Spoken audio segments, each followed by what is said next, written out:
Bonjour à toi! Dans cette petite vidéo, laisse-moi te montrer la voix de Astra Lost in Space, Kanata no Astra en VO. Et embarque avec moi vers l'infini et au-delà!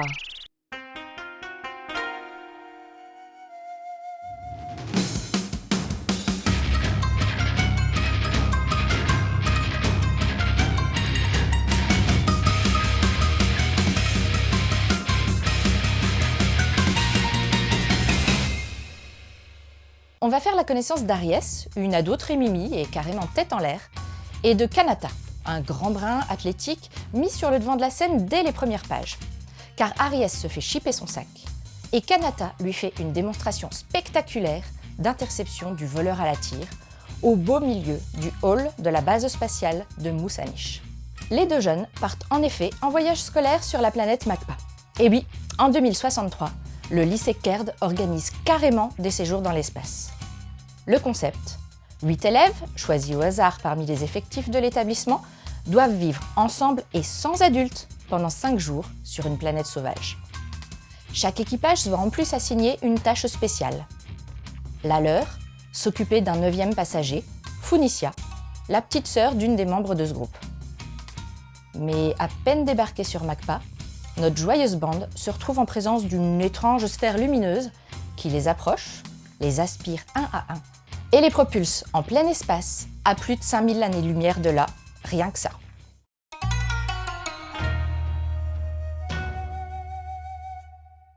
Le dessin des personnages est proche de celui de Skate Dance, la précédente série à succès de Shinohara Kenta. Corps fuselé, poitrine généreuse, visage peu détaillé aux grands yeux, les persos sont charmants et vivants, avec un côté kawaii, mais on peut parfois déplorer un certain manque de nuances dans les expressions. Shinohara utilise des aplats de gris et de noir pour donner du contraste à ses dessins, et réserve les traits et les hachures à la retranscription des mouvements. La narration fait plusieurs fois appel à des flashbacks, et le cadre noir des cases devient gris pour les souligner. Les éléments de décor sont peu présents, notamment sur Terre ou à bord des vaisseaux. Pas mal de cases sont même carrément dénuées de fond.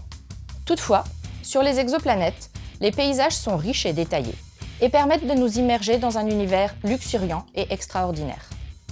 Le Nemu, quant à lui, est très classique. Quasi toutes les pages ont 4, 5 ou 6 cases. Dans tout le bouquin, on a une seule double page et une seule pleine page. Il y a quelques coupes, un peu de biais et certains persos sortent un peu des cases, mais ça n'apporte rien de spécial.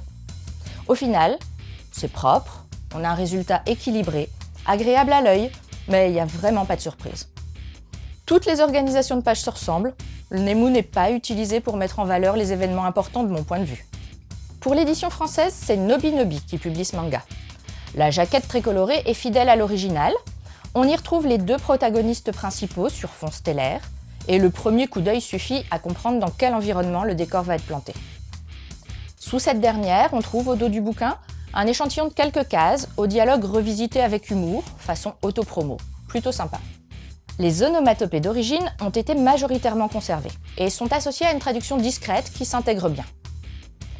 Enfin, entre chaque chapitre, on trouve une petite documentation qui concerne les tenues, les équipements, les personnages. Ça n'apporte pas grand-chose à l'histoire en elle-même, mais ça plaît bien au jeune public. En tout cas, mon prototype personnel de préado a plutôt apprécié.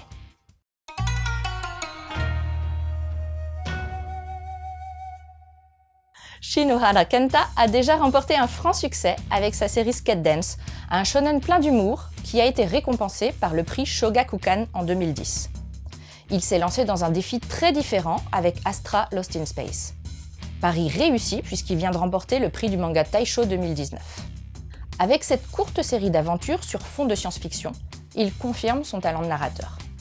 En effet, le scénario est très rythmé, et les événements s'enchaînent avec une alternance de surprises, de dangers, de moments émouvants. C'est dommage que cette qualité scénaristique soit pas vraiment servie par le Nemu, qui manque d'audace et ne souligne pas assez le rythme du récit, ce qui reste pour moi une petite déception sur ce titre.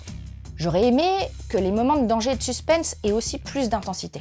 Le trait simplifié des visages reflète plus l'étonnement que l'inquiétude, même quand la situation semble dramatique. Cela dit, ça colle à l'esprit de ce manga, résolument dans la positive attitude. La diversité des personnages est un atout. Le mangaka joue avec les clichés et n'hésite pas à mettre en scène une brochette de persos, allant du surdoué au beau gosse, en passant par la petite fille riche capricieuse, le rebelle mystérieux et d'autres encore. Tous ces traits de caractère sont pourtant pas tous approfondis dès ce premier tome, et on referme le manga un peu frustré. Malgré ça, la mise en place est habilement menée, au travers des interactions entre les personnages qui apprennent petit à petit à se découvrir, et grâce à des flashbacks revenant sur des événements qui ont forgé leur personnalité. On s'attache à eux facilement, ils sont jeunes, ils sont beaux, ils sont insouciants et cultivent la positive attitude. Certaines bonnes idées servent agréablement l'univers SF. Les robots lissiers, les arbres trampolines, les graines parachutes nous transportent dans l'imaginaire de Shinohara. Encore un bon point, les touches d'humour prennent plutôt bien. Par exemple, la petite Phoenicia emporte avec elle son animaroïde, une sorte de marionnette qui a la particularité de dire tout haut ce qu'elle pense au fond d'elle. Ça lui permet par moments d'avoir franchement des répliques de sale gosse. Le mangaka fait aussi appel avec autodérision à la métafiction. C'est quand l'auteur met explicitement en avant ses propres mécanismes. Ça donne une mise en scène du beau gosse qui scintille carrément, avec un effet bien drôle, car les autres persos s'en rendent compte également. Sans tomber dans l'excès, Shinohara aurait pu exploiter encore plus ces mécanismes parce que ça marche et on en redemande. Bref, malgré quelques petits détails, Astra Lost in Space a tous les ingrédients pour accrocher le lecteur. Et ce premier tome qui se termine sur une révélation pleine de suspense donne résolument envie de connaître la suite. En lien direct avec le titre de ce manga, je suis obligée de te parler de Perdu dans l'espace. La famille Robinson est choisie pour fonder une colonie sur une autre planète. Sauf que, au lieu de les conduire à bon port, leur vaisseau s'échoue à des années-lumière de leur destination. Ça te rappelle rien? Pour la version, t'as le choix entre la série originelle des années 60 ou son remake 2018, ou encore le film avec Matt Leblanc sorti en 98.